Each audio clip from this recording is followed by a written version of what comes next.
नमस्कार दोस्तों, स्वागत है आप सभी का हमारे चैनल पौराणिक लोक पर। गौरी पुत्र गणेश भगवान जी की जय।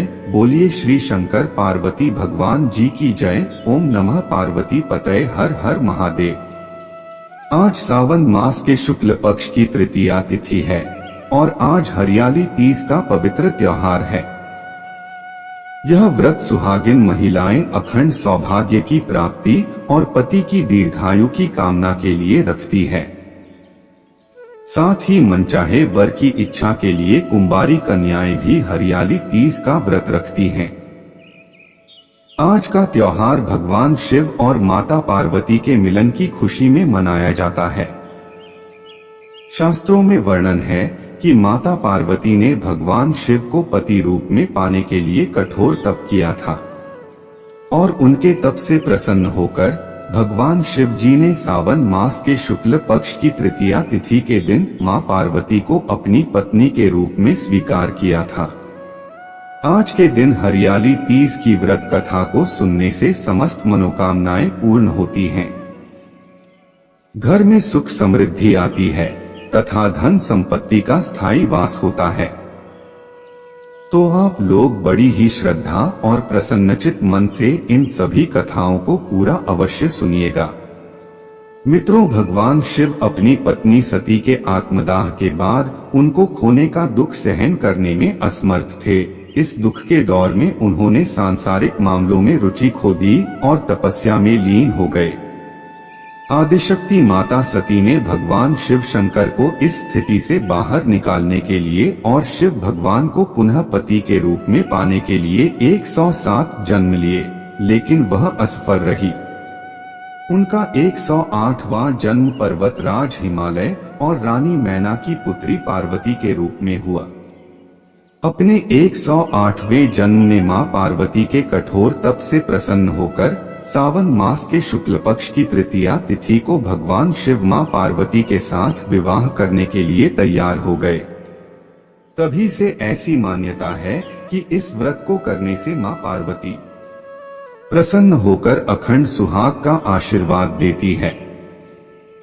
तीज के दिन महिलाएं शिव पार्वती का पूजन करती है तथा बिना खाए पिए पूरा दिन निर्जला व्यतीत करती है।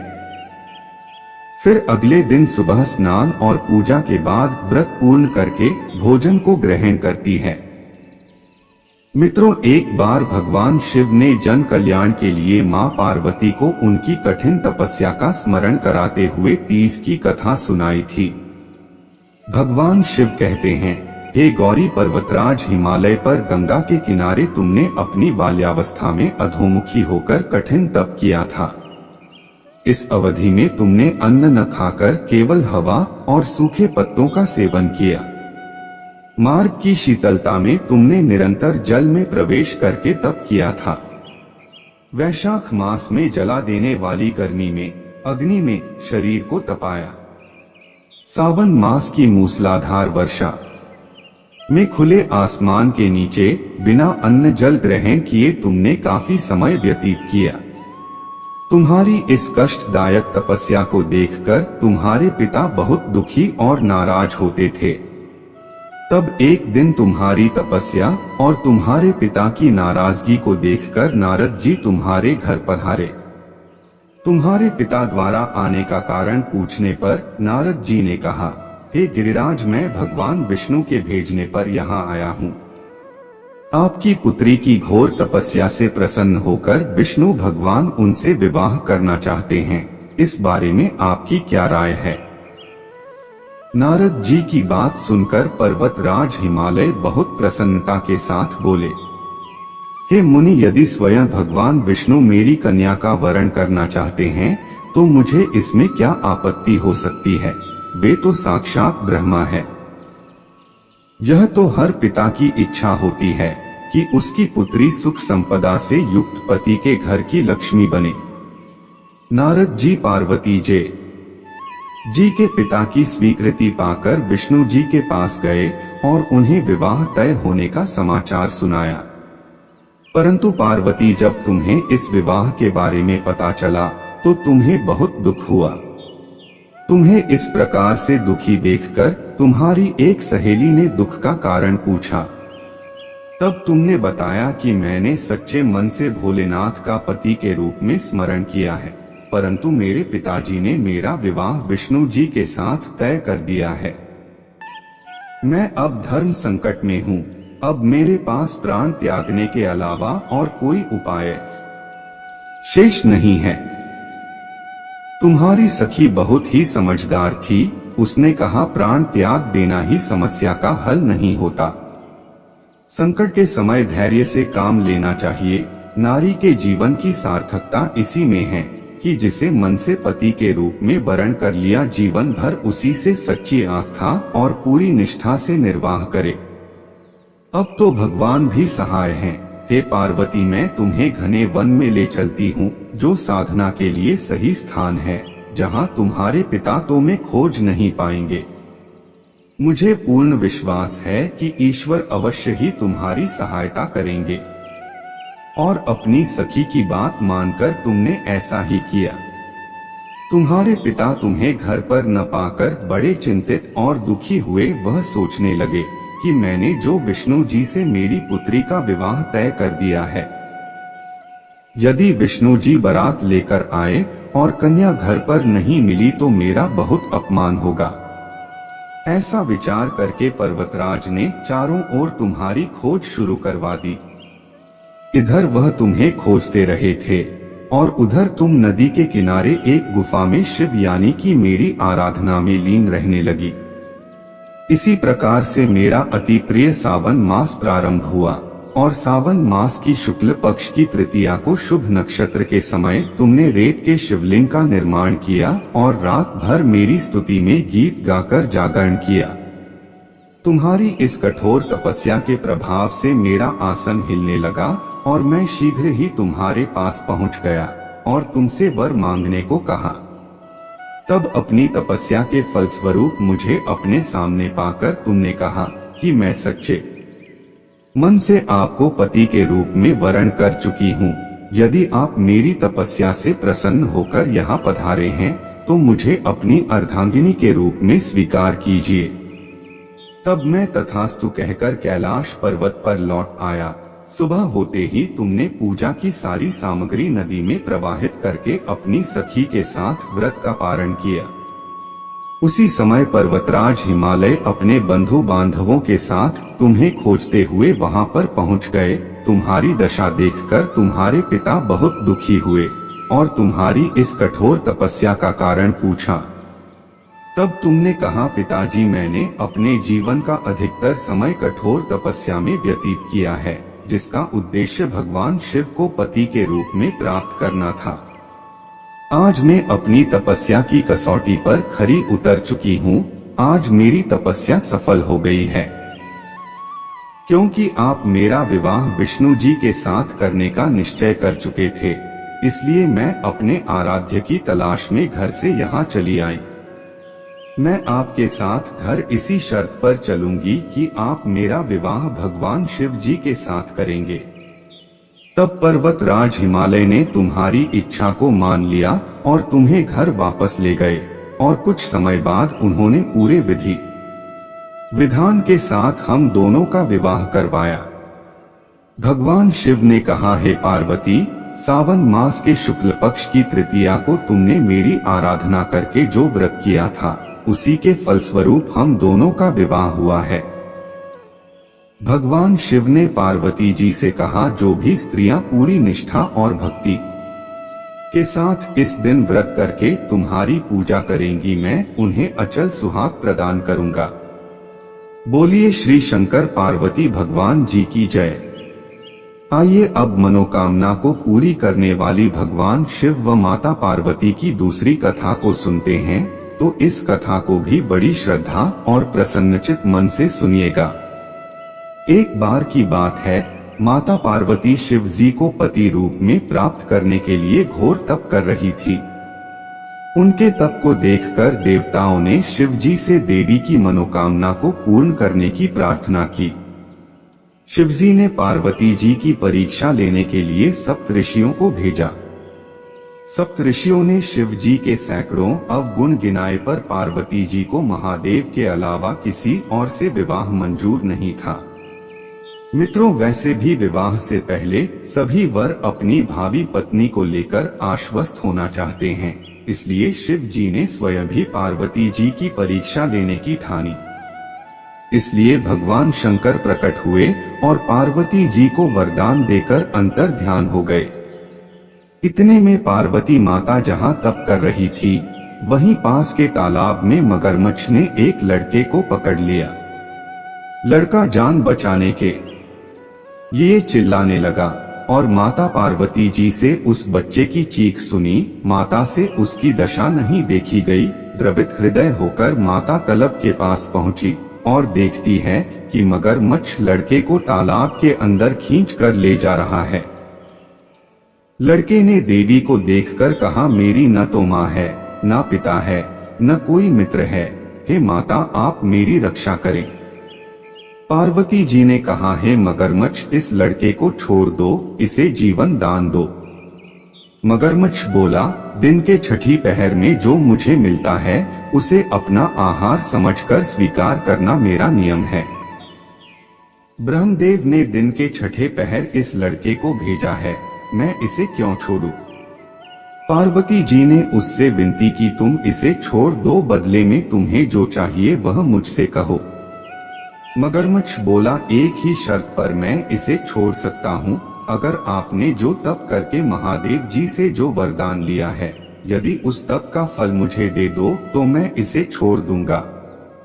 पार्वती जी तुरंत तैयार हो गई। उन्होंने कहा, मैं अपने तप का फल तुम्हें देने को तैयार हूँ, लेकिन तुम इस बालक को छोड़ दो। मगरमच्छ ने समझाया, एक बार फिर सोच लो, जोश में आकर ऐसा संकल्प मत करो। हजारों वर्षों तक तुमने जैसा तप किया है वैसा देवताओं के लिए भी संभव नहीं है, और इतने कठिन तप का सारा फल इस बालक के प्राणों के बदले चला जाएगा। पार्वती जी ने कहा, मेरा निश्चय पक्का है, मैं तुम्हें अपने तप का फल देती हूँ, तुम इसको जीवन दान दे दो। मगरमच्छ ने पार्वती जी से तप दान करने का संकल्प करवाया। तप का दान होते ही मगरमच्छ का देह तेज से चमकने लगा। मगर बोला, है पार्वती, देखो, तप के प्रभाव से मैं तेजस्वी बन गया हूँ। तुमने जीवन भर की पूंजी एक बच्चे के लिए व्यर्थ कर दी, चाहो तो अपनी भूल सुधारने का एक मौका और दे सकता हूँ। पार्वती जी ने कहा, हे ग्राह, तब तो मैं ऐसा पुनः कर सकती हैं, किंतु यदि तुम इस लड़के को निगल जाते तो इसका जीवन वापस नहीं मिल सकता था। देखते ही देखते वह लड़का अदृश्य हो गया, मगरमच्छ भी लुप्त हो गया।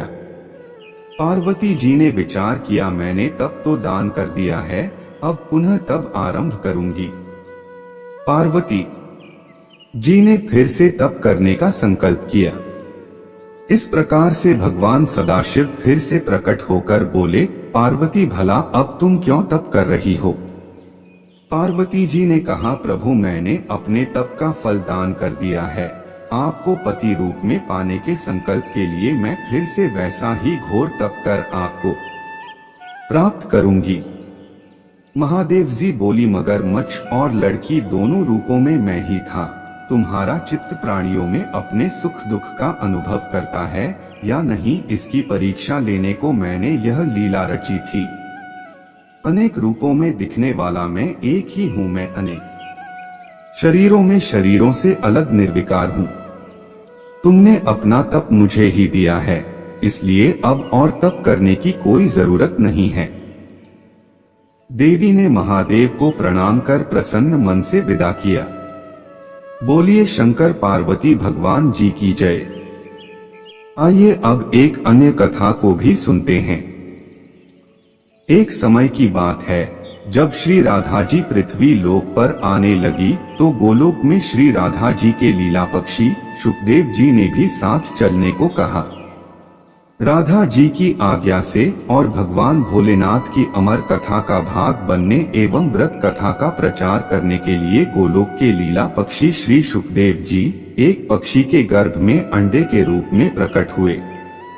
उस पक्षी का यह घोंसला अमरनाथ गुफा के बाहर स्थित था। इस पक्षी का यह अंडा हवा के झोंकों के कारण फूट गया तथा कई दिनों अमरनाथ में फूटा हुआ पड़ा रहा।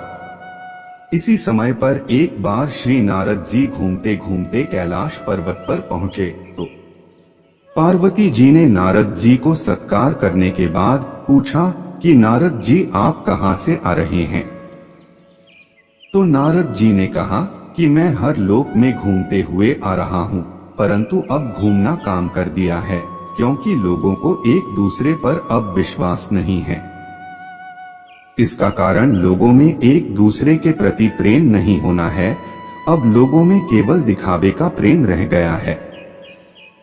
तब पार्वती जी ने कहा, हे नारद जी, लेकिन हमारे पति भावन शंकर जी तो हमें बहुत प्रेम करते हैं।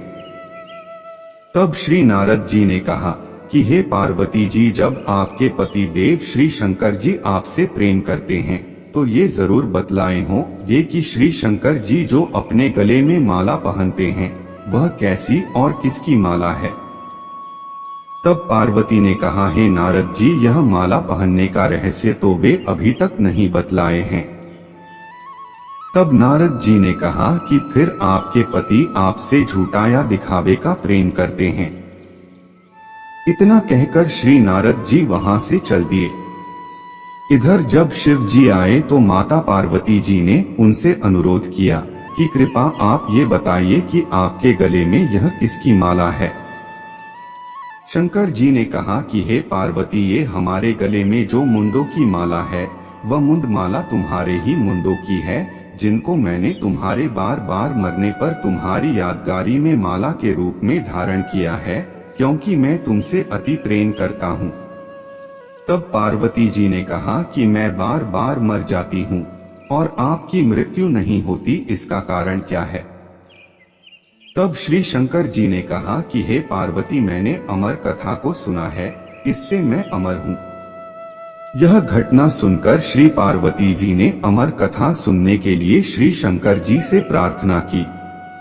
तब शंकर जी ने कहा, हे पार्वती, इस समय मैं तुम्हें भीतर अमर कथा सुनने का पूर्ण लक्ष्य नहीं देख रहा हूँ, फिर भी तुम्हारे आग्रह करने के कारण मैं तुम्हें अवश्य कथा सुनाऊंगा। हे पार्वती, आज मैं आपको यह अति गोपनीय कथा सुना रहा हूँ, जिसको सुनकर तुम भी अमर हो सकती हो। इसलिए आप जरा बाहर देखकर आइए कि कहीं कोई और तो नहीं है। श्री पार्वती जी ने बाहर आकर चारों तरफ अच्छी तरह देखा तो वहां एक शुक शावक के विगलित अंडे के सिवा कुछ नहीं था। उन्होंने श्री शंकर जी से कहा कि बाहर कोई नहीं है। तब बीच बीच में पार्वती जी कथा सुनने के दौरान हुंकारी भरती थी और दशम स्कंध की समाप्ति पर वे निद्राग्रस्त हो गई, यानी पार्वती माता को नींद आ गई। स्कंद की समाप्ति पर पार्वती जी ने शंकर जी से कहा कि हे प्रभु, क्षमा करें, मुझे दशम स्कंद के बाद नींद आ गई थी, मैं आगे की कथा नहीं सुन सकती हूँ। अर्थात जो 11वां स्कंद है उसको मैंने नहीं सुना। इधर यह जानने हेतु कि फिर कथा के बीच में हुंकारी कौन बार रहा था। अगर पार्वती माता सो रही थी तो बार बार हुंकारी कौन भर रहा था, यह प्रश्न दोनों के मन में जागा।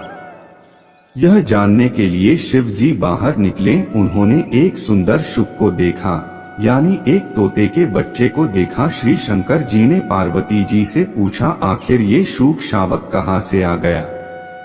पार्वती जी ने विनीत वाणी में कहा कि यह तो विगलित अंडे के रूप में पड़ा था तथा श्री भागवत कथा रूपी पान से जीवित हो गया। इस प्रकार अमर कथा की गोपनीयता भंग होने से शंकर जी शुक को पकड़ने के लिए झपटे। शावक उड़ गया और उड़ते उड़ते भय से श्री बद्रिकाश्रम के निकट स्थित व्यास आश्रम पर श्री व्यास जी की पत्नी पिंगला के मुख में प्रवेश कर गया। फिर शंकर जी श्री व्यास जी द्वारा सांत्वना प्राप्त कर वापस अपने आश्रम पर लौट गए। इधर श्री सुखदेव जी 16 वर्षों तक पिंगला के गर्भ में रहे।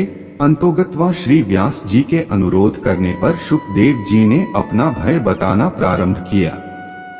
उन्होंने गर्भ के भीतर से कहा कि उन्हें बाहर आने पर माया से ग्रसित होने का भय है। यदि भगवान श्री कृष्ण द्वारा माया से ग्रसित नहीं होने का आश्वासन मिले तब वे बाहर आएंगे। व्यास जी के अनुरोध से भगवान श्री कृष्ण जी ने शुकदेव जी को माया से ग्रसित नहीं होने का आश्वासन दिया। तब देव जी गर्भ से बाहर आए और जन्म लेते ही जंगल में तपस्या करने चल पड़े तथा पुनः शुकदेव जी जो अपने पिता व्यास जी के बुलाने पर भी नहीं आए, लेकिन व्यास जी के ब्रह्मचार द्वारा गाए जाते हुए श्री भागवत जी के मंत्रों से अपनी समाधि को तोड़ दिया। इस श्लोक को पूरा सुनकर श्री शुकदेव जी ने समाधि तोड़ दी तथा श्लोक को सुनकर उन श्री व्यास जी के शिष्यों के पीछे पीछे चल दिए। इस घटना का मुख्य कारण भागवत कथा ही है।